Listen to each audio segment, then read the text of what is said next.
Welcome, and thank you for joining me tonight for another quiet descent into the forgotten corners of history. As the noise of the day softens and the world outside begins to blur into darkness, allow yourself to drift. Far back to a time when the Roman Empire ruled much of the known world tonight. We're not here to witness grand battles or glorious emperors. We will not linger in marble palaces or among armored legions, no, tonight. We'll walk the quiet paths of those who were barely seen at all. Men and women who worked in silence, who swept the stone floors of the Senate, who carried scrolls across sun-baked courtyards, who wrote and copied and waited. They were the public slaves of Rome, invisible to history's spotlight, yet essential to the machine of the empire. Let us lie back now, breathe deeply, and gently step into their world. The fires have burned low, the wax tablets wait, and the city of Rome hums softly through the night. The sun has not yet risen. The sky is still painted in shades of charcoal and violet. A thin mist lingers in the alleyways behind the forum, and beneath the quiet arches of the tabularium, a figure stirs. He is a servus publicus, public slave, one of thousands in Rome, assigned not to a private master, but to the city itself, to the needs of the state, the rhythms of bureaucracy, and the endless demands of order. His tunic is plain, coarse linen already worn smooth at the elbows and neck. He moves slowly at first, not from laziness, but from the knowledge that this day, like all the others, will be long. He begins with the lamps wick by wick, checks them. Some still glow with the orange embers of the night, others have gone cold. He trims, pours oil, and relights. This light isn't for comfort, it's for work. Today, as every day, the clerks will come, and when they do, every desk must be ready, each scroll sorted, each tablet laid flat, each stylus sharp in the tabularium where he works. His vast estate archive holding records of births and deaths, property sales and treaties, complaints and taxes. The walls are lined with shelves, wooden racks rising high above his reach, holding hundreds upon hundreds of scrolls. Some smell faintly of mildew, others of dust and beeswax. His first task is to copy by the flickering light of a bronze lamp. He unrolls a scroll careful. Always careful, the ink is fragile, and errors are costly. He dips a reed pen into black ink, and with slow, practiced movement, begins to trace the neat, curling Latin script. Consul Gaius Plautius, granted permit for aqueduct repairs. It is not art, but it is delicate, and above all, it must be precise. Nearby, another slave sweeps. The long-handled broom rasps quietly across the marble floor, pushing grit and ash from the day before. Outside the open archways, the city of Rome yawns and stretches. Vendors begin to call out down the road. Bakers light their ovens, and the smell of fresh bread begins to drift through the still, cool air. But the slave does not look up. He is halfway through his second copy. His hand aches slightly, but he does not pause. His work is timed, and he is expected to produce dozens of copies before the end of the day. Later, he will be sent to deliver one of the scrolls, not far, just across the forum. To the magistrate's chambers, he steps out into the light, and the heat greets him. Immediately, the forum is alive now. White marble columns glow in the morning sun. Citizens in togas stroll between statues, some speaking Latin in quick, clipped phrases, others pausing to argue over taxes or law. The slave keeps his eyes low, not from shame but from discipline. He knows the pattern of the paving stones, knows the cracks and corners where shadows gather. He walks quickly, with quiet steps. When he reaches the magistrate's chamber, he stands and waits. No one tells him to wait. He simply knows, eventually. A young scribe comes to the door, glances at the scroll, and takes it with a nod. No words are exchanged. The slave turns and returns to the archive, so it goes day after day. He copies, he delivers, he sweeps, he files, and he is not alone.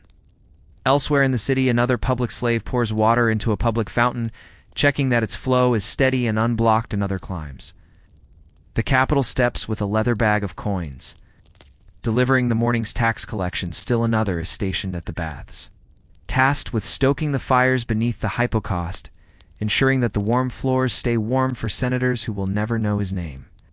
And in the night, when the candles burn low again, they will sleep where they can. In rooms below, offices, and corners of storerooms, on straw mats that smell of ink and smoke. No chains, no beatings, not always, but no freedom. Either only the quiet rhythm of obligation. The Roman state does not shout at them, it simply expects. And they obey. They are the silent gears in the clockwork of an empire. The hands that write sweep poor carry. The rhythm of their days was not heroic, it was not cruel, it was unseen, and yet without them, Rome would have faltered. The Senate would have waited for scrolls that never came, the records would have vanished, the fountains would have dried, the baths would have gone cold, and so they endured.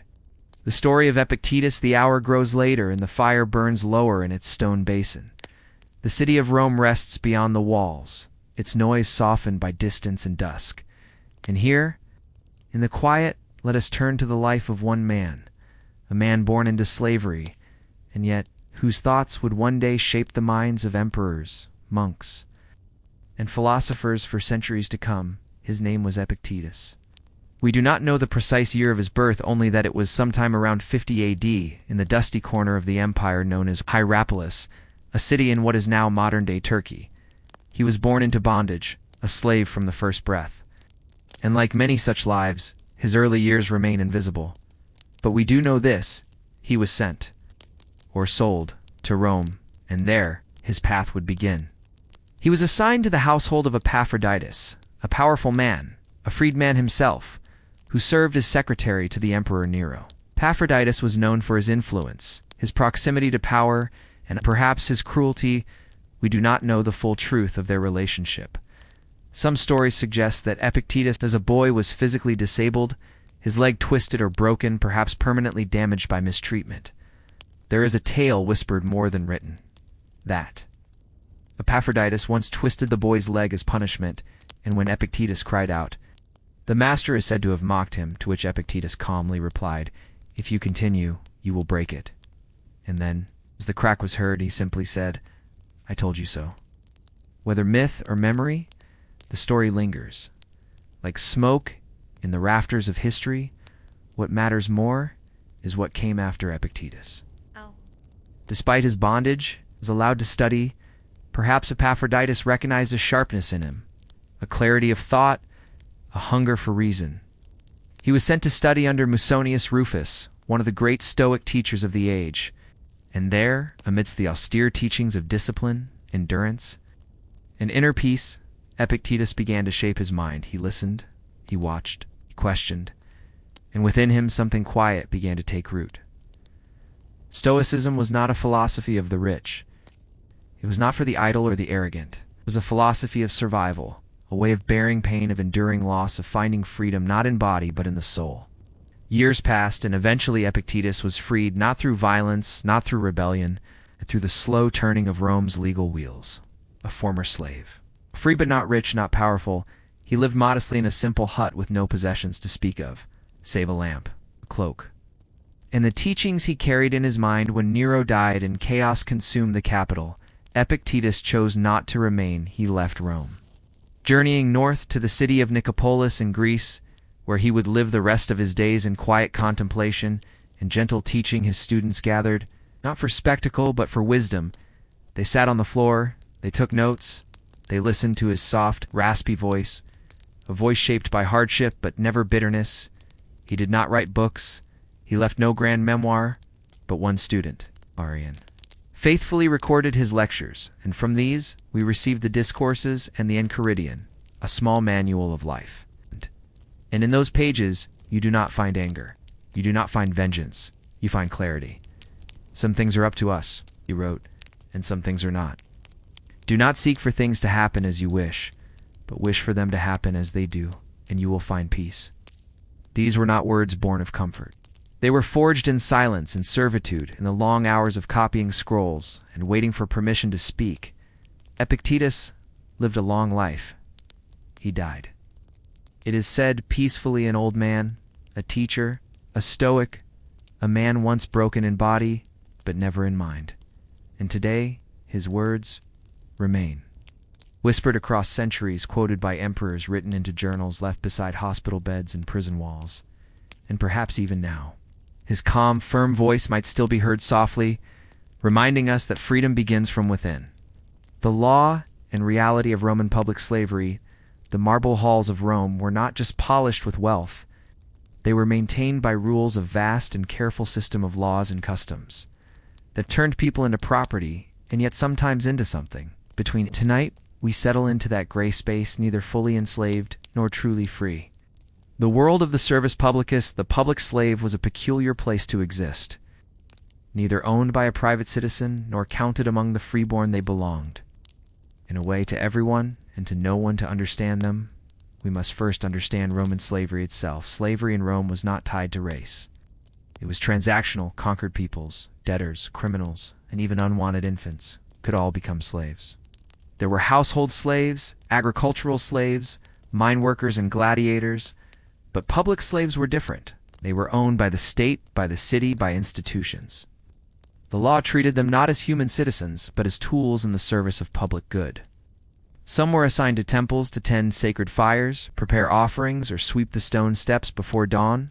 Others worked in archives, copying laws, managing correspondence, organizing scrolls by year and by magistrate. Still others tended aqueducts and fountains, checked water flow, monitored repairs, or cleaned clogged cisterns.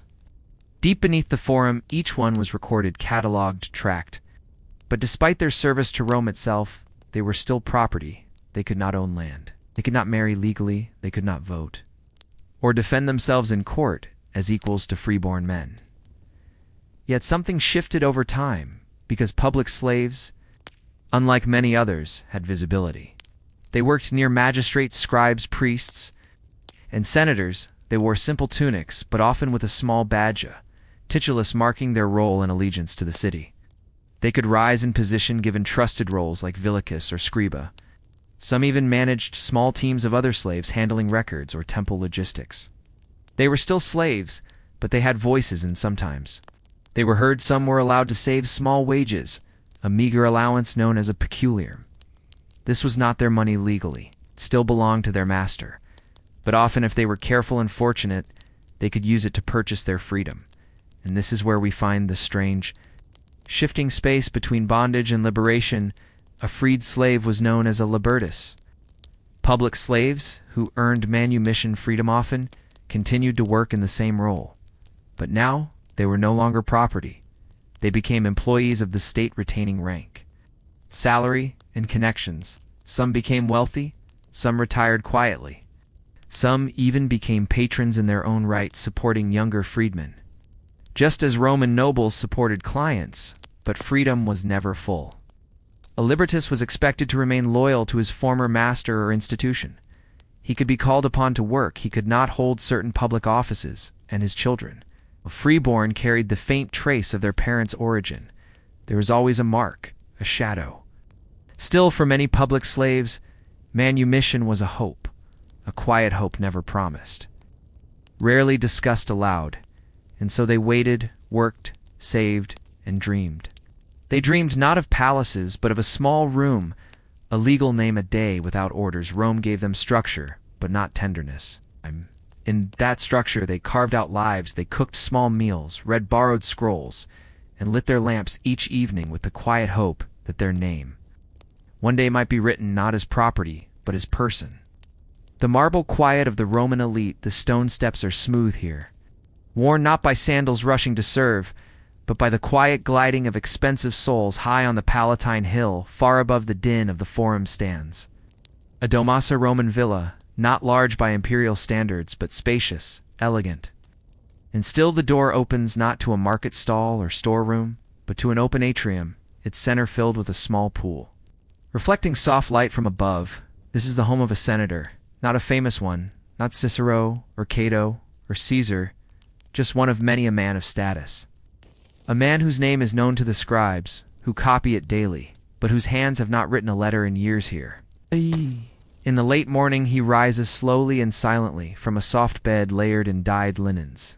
The sunlight filters through woven curtains. Cicadas murmur beyond the courtyard, and somewhere down below, behind the kitchen walls, a servant prepares warmed wine. He does not see her. He never has. His first words of the day are not spoken to a person, but to a poem, recited softly from memory as he slips into a loose tunic and steps into the garden for a breath of lemon-scented air. A young slave appears as if summoned by the breeze. She holds out a scroll. It has already been unrolled to the passage he enjoys. She does not speak. He does not thank her. He reads for a moment, smiling faintly, and then lets the scroll curl closed. It will be returned. Someone will handle it.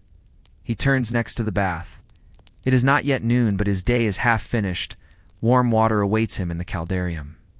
A slave has been up since dawn to stoke the fires beneath the floor. Another has checked the temperature with his bare hands. He will enter the steam, not knowing their names. And as he soaks, he listens to nothing. The silence is curated. There are no street cries here, no sounds of sweeping or scribes whispering to one another. Only the low murmur of fountain water and the distant click of sandals on mosaic tile. When he emerges, another servant waits, holding soft cloths, scented oil, and a fresh tunic. He does not dress himself. He does not carry the oil. This is the rhythm of his world. A life without friction. In the afternoon, he will recline for a light meal. There will be bread, cheese perhaps, figs cut and peeled for him. The couch will be angled toward a shaded window. A reader may be summoned, a well-trained boy with a steady voice to recite Virgil or Ovid or the day's legal reports. The senator will half listen, correct a word here or there, and then, perhaps does this man. This quiet fixture of Roman power may never visit the tabularium.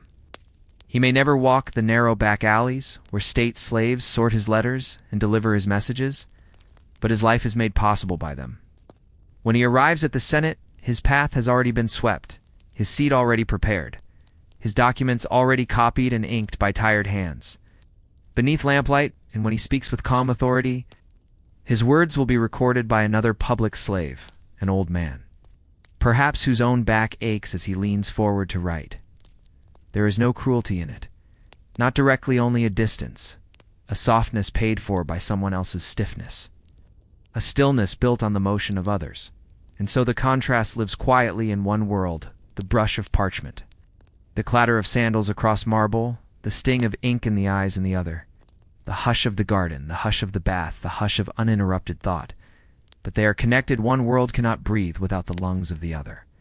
And though history remembers the names carved into triumphal arches, it is built on the shoulders of those who were never carved at all. And so as the lamps flicker out in the halls of the tabularium, as the senator's villa falls into twilight silence, and as the hum of ancient Rome softens into memory, we gently close the pages of this story. We have wandered tonight through quiet shadows, through footsteps that history forgot, through hands that copied laws they did not write and carried messages they did not read. We have followed the life of a slave, not because he led armies or built temples, but because he endured.